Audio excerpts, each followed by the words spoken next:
नमस्कार, voice news में आपका स्वागत है। आप देख रहे हैं महारोश श्री गंगानगर। इस बुलेटिन के स्पॉन्सर हैं Jeet royal cafe and family restaurant, new Dhan Mandi road, Shri Vijaynagar. घर जैसा खाना और fast food. Jeet royal cafe and family restaurant. Ganganagar के विजयनगर से खबर। वार्ड नंबर 25 CBEO ऑफिस व मिडा स्कूल के पास नाले में बम मिलने की सूचना से शहर में हड़कंप मच गया। सूचना मिलने के बाद नगर पालिका व पुलिस की संयुक्त टीम मौके पर पहुंची। पुलिस ने दोनों ओर बैरिकेडिंग कर रास्ता बंद करवाया और पालिका की टीम की ओर से नाले में बम की खोज शुरू की गई। लगभग 2 घंटे चले रेस्क्यू के बाद नाले से बम मिला। बम की सूचना से शहर में दहशत का माहौल बन गया।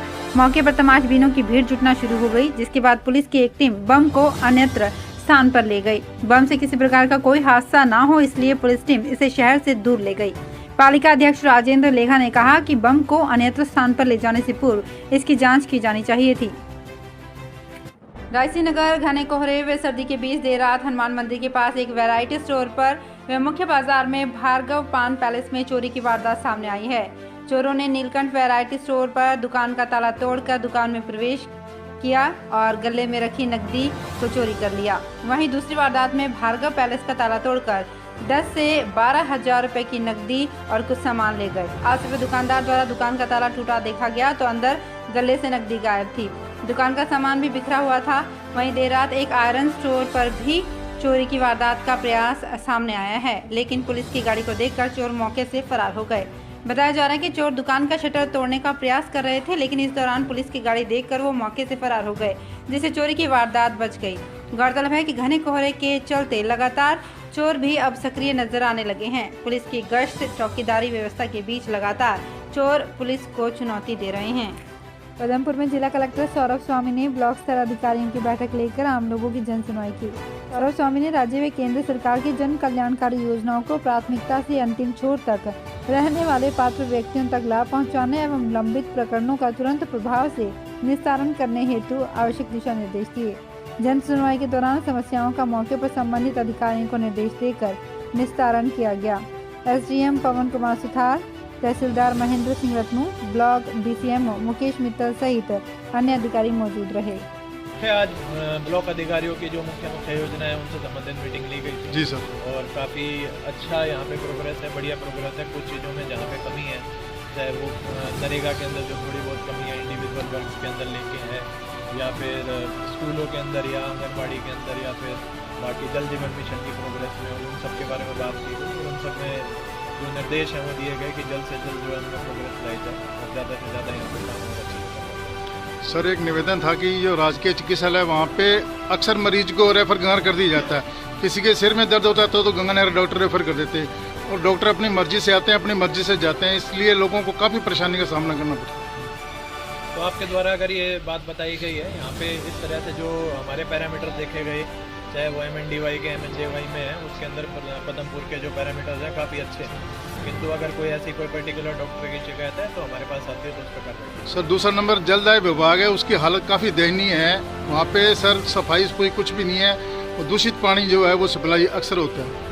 वो भुगताओं की ज़्यादातर शिकायत यही रहती है कि वहाँ पे जलदाय विभाग में कोई सफाई वगैरह नहीं होती प्रॉपर तरीके से। नहीं, अगर ऐसी कोई बात है तो उसके जो है निर्देश वो दे दिए जाएंगे, है ना, उसमें करवा दिए जाएंगे। हालांकि जो मैंने देखा है उसके अंदर तो ऐसी कोई समस्या अभी तक तो मेरे समक्ष ना तो गंगानगर में आई है ना ही यहाँ पे आई है। आप बता रहे हैं तो उसके ऊपर ध्यान दें। बिल्कुल सर, हम तो ये कहते हैं सर आप एक उच्च निरीक्षण किसी अधिकारियों का करवाएं, आपको स्थिति क्लियर हो। दूसरा नंबर सर, यहाँ ट्रैफिक उस चीज़ के निर्देश दे दिए गए हैं। यहाँ पे जितने भी हमारी SSF हैं, जितने भी RGF बन रही हैं, जितने भी OHS आ रहे हैं, SLR हैं, उनके कब सफाई हुई, आखिरी डेट उनकी सफाई की क्या है, SSF आपके कितने चल रहे हैं, जो स्लो सैंड फिल्टर जिसे कहते हैं, ठीक है, रैपिड ग्रेविटी फिल्टर RGF जो है, उन सब की जो सफाई की क्या पुरानी डेट्स क्या हैं, उनकी लिस्टिंग कराने के लिए SDM साहब को बोल दिया गया है।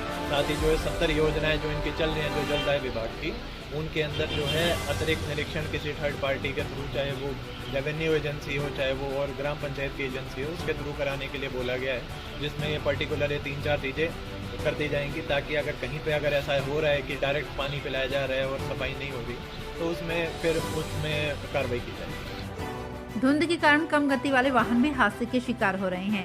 ऐसा ही एक हादसा गुरुवार सुबह मेडिकल कॉलेज से थोड़ा आगे सूरतगढ़ पर हुआ। हादसे में ट्रक सवार को मामूली चोटें लगी हैं। जानकारी के अनुसार ग्रिड से भरा एक ट्रक मामूली गति से सूरतगढ़ रोड पर शहर के अंदर आ रहा था। मेडिकल कॉलेज के पास मेन रोड पर एक तरफ सड़क निर्माण के लिए काम चल रहा है। इस स्थान पर सड़क का लेवल दो तरह से है, एक स्थान से ऊंचा और दूसरे स्थान से सड़क का लेवल नीचे है। सुबह करीब 10 बजे ये ट्रक सामान्य गति से आ रहा था कि अचानक अनियंत्रित हो गया, जिससे सड़क पर ही पलट गया। इसके बाद आसपास के लोगों ने ट्रक सवारों को संभाला। ट्रक सवार को मामूली चोट आई है। गनीमत ये रही कि जान का नुकसान नहीं हुआ। बाद में ट्रक को मजदूरों को लगाकर खाली किया जा रहा था ताकि क्रेन की मदद से उसे सीधा किया जा सके। राजस्थान कर्मचारी चयन बोर्ड जयपुर के पत्रांक की पालना में समान पात्रता परीक्षा 7 व 8 जनवरी को 2 पारियों में होगी। परीक्षा सुबह 9 बजे से दोपहर 12 बजे तक और 2:30 बजे से 5:30 बजे तक होगी।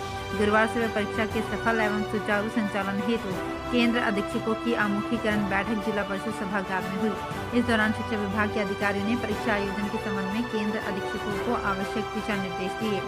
CDEO पन्नालाल कड़ेला ने बताया कि समान पात्रता परीक्षा स्नातक स्तर 7 व 8 जनवरी को 2 पारियों में होगी। साबुल शहर में आज श्री गुरुद्वारा सिंह सभा में श्री गुरु गोविंद सिंह जी का प्रकाश उत्सव धूमधाम से मनाया जा रहा है। रागी जत्थे ने कीर्तन किया। इस कार्यक्रम के दौरान गांव और शहरों से बड़ी संख्या में श्रद्धालु पहुंचे। गुरुद्वारा के मुख्य ग्रंथी बाबा गुरमीत सिंह ने बताया कि श्रद्धालुओं को लंगर का प्रसाद वितरित किया गया। प्रकाश उत्सव को लेकर श्री गुरुद्वारा सिंह सभा में विशेष सजावट भी की गई। रायसीनगर इंदिरा गांधी नहर परियोजना के प्रथम चरण में 58% पानी रिजर्व कर अलग रेगुलेशन बनाने, प्रस्तावित 4 रिजर्वायर में प्रथम चरण के पानी के हिस्से को रोकने, फसल पकान तक पूरा सिंचाई पानी देने की मांग को लेकर किसान नेता कॉमरेड शिवपत राम मेघवाल की अगुवाई में आयोजित किसान जागृति यात्रा का 19 PTD में ग्रामीणों द्वारा जोरदार स्वागत किया गया। इस अवसर पर संबोधित करते हुए किसान नेता कॉमरेड शिवपत राम ने कहा कि केंद्र व राज्य सरकार द्वारा इंदिरा गांधी नहर परियोजना पर 4 रिजर्वायर बनाए जा रहे हैं, जिससे ये सिंचाई परियोजना पेयजल योजना हो जाएगी, जिसका किसान साथी डट कर विरोध कर रहे हैं। उन्होंने कहा कि जब तक प्रथम चरण का 58% पानी रिजर्व होकर अलग रेगुलेशन नहीं बनता, सिंचाई पानी का संकट बरकरार रहेगा। उन्होंने इसके खिलाफ किसानों से एकजुट होकर जोरदार संघर्ष का आह्वान किया। आज रावला रोजड़ी सड़क निर्माण संघर्ष समिति के द्वारा अनूपगढ़ के PWD विभाग पहुंचकर रावला रोजड़ी सड़क की चौड़ाई 3.75 से 7 मीटर करने की मांग को लेकर एक्सियन की अनुपस्थिति में AN को ज्ञापन सौंपा गया। अध्यक्ष पुनिया ने बताया कि इस सड़क की चौड़ाई 7 मीटर करने की मांग को लेकर संघर्ष समिति का अनिश्चितकालीन धरना 109 दिन से जारी है। उनकी मांग है कि 3.75 मीटर का प्रपोजल निरस्त करके 7 मीटर चौड़ाई का प्रपोजल राज्य सरकार को भिजवाया जाए और उसकी चौड़ाई 7 मीटर करने के लिए धरना 109 दिन से जारी है।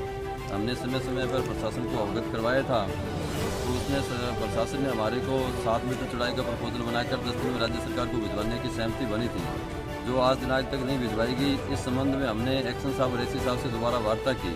उन्होंने कहा कि आपके इलाके के जनप्रतिनिधि अगर इस बात का समर्थन करते हैं तो हम तुरंत प्रभाव से इसकी 7 मीटर का प्रपोजल बनाकर राज्य सरकार को भिजवा देंगे। आज अनूपगढ़ विधानसभा के विधायक महोदय और पंचायत समिति प्रधान गढ़साना और 2 जिला परिषद के मेंबरों, 13 ग्राम पंचायतों के सरपंच और 7 डायरेक्टरों ने और सामाजिक व्यापारी राजनीतिक सभी संगठनों ने एक राय होकर के लिख के दिया कि 3.75 प्रपोजल को निरस्त कर 7 मीटर का प्रपोजल बनाकर राज्य सरकार को भिजवाया दे। उसकी सभी ज्ञापन हम देने के लिए आज एक्शन साहब के पास यहाँ आए हैं। सूरतगढ़ में नगरपालिका द्वारा 2 दिन पूर्व वार्ड नंबर 26 में एक शख्स के निर्माणाधीन मकान को अवैध निर्माण मानते हुए तोड़े जाने की घटना को लेकर आज स्वामी समाज समेत अन्य लोगों ने तहसील कार्यालय पर प्रदर्शन कर मुख्यमंत्री के नाम तहसीलदार को ज्ञापन सौंपा। ज्ञापन में पालिका के सहायक राजस्व निरीक्षक को तुरंत प्रभाव से निलंबित करने, पीड़ित के खिलाफ नगरपालिका द्वारा दर्ज करवाए गए मुकदमे को वापस लेने की मांग की गई है। समाज के लोगों ने पालिका की इस कार्यवाही को रंजिशपूर्वक बताते हुए 3 दिनों में उनकी मांगों पर गौर नहीं करने पर सोमवार से उपखंड कार्यालय के आगे अनिश्चितकालीन धरने की चेतावनी दी। ज्ञापन और प्रदर्शन में समाज के अनेक प्रबुद्धजन मौजूद रहे। सूरतगढ़ की रजियासर थाना पुलिस ने कार सवार 3 नशा तस्करों को 80 किलो डोडा पोस्ट व 320 ग्राम अफीम के साथ गिरफ्तार करने में सफलता हासिल की है। वहीं पुलिस ने तस्करी में प्रयुक्त स्विफ्ट कार भी जब्त की है। कार सवार तस्करों ने हाईवे पर पुलिस की गाड़ी को देखकर अन्य वाहनों के बीच से निकलकर कार को भगाने का प्रयास किया। इसी दौरान हड़बड़ाहट में कार की आगे पीछे के वाहनों से हल्की टक्कर हो गई। इस पर पुलिस को संदेह होने पर कार का पीछा कर उसमें सवार युवकों को कार को भगाने का कारण पूछा तो वे संतोषजनक जवाब नहीं दे पाए। पुलिस को शक होने पर कार की तलाशी ली गई तो कार में 4 बैगों में 80 किलो डोडा पोस्ट और एक थैली में 320 ग्राम अफीम बरामद हुई। इस पर कार सवार तीनों तस्करों को एनडीपीएस एक्ट में गिरफ्तार किया गया। जिला कलेक्टर सौरभ स्वामी ने गुरुवार को रायसी नगर क्षेत्रों में बेटियों के लिए नए नवाचार Disha daughters integrated schemes for holistic advancement की शुरुआत की। इस दौरान जिला कलेक्टर ने जनप्रतिनिधियों और अतिथियों के साथ नमिशा बेटियां मार्ग का लोकार्पण और पौधारोपण करने के अलावा 4 बच्चियों को उपहार, खिलौने और बधाई संदेश भी सौंपे। कार्यक्रम के दौरान बच्चियों के परिवारों को सरकार की विभिन्न जन कल्याणकारी योजनाओं से जोड़ा गया। ग्राम पंचायत भादवावाला में आयोजित कार्यक्रम में जिला कलेक्टर ने दिशा नवाचार को बेटियों के लिए महत्वपूर्ण बताते हुए कहा कि इसके माध्यम से न केवल इन बालिकाओं को शिक्षा और अच्छा स्वास्थ्य मिल सकेगा, बल्कि भविष्य में ये बालिकाएं जागरूक होकर अपने परिवारों को भी शिक्षित और जागरूक कर सकेंगी। उन्होंने कहा कि दिशा के माध्यम से बेटियों के परिवारों को सरकार की 15 से अधिक जन कल्याणकारी योजनाओं का लाभ भी मिल सकेगा। बेटी बचाओ बेटी पढ़ाओ कार्यक्रम के तहत मौके पर 4 बालिकाओं नशा एकम, शर्वी और नायरा को सम्मानित किया गया। उन्हें खिलौने, उपहार, बेबी किट, वॉकर और बधाई संदेश सौंपे गए। अतिथियों द्वारा बेटियों के नाम पर 5 पौधों का रोपण भी किया गया।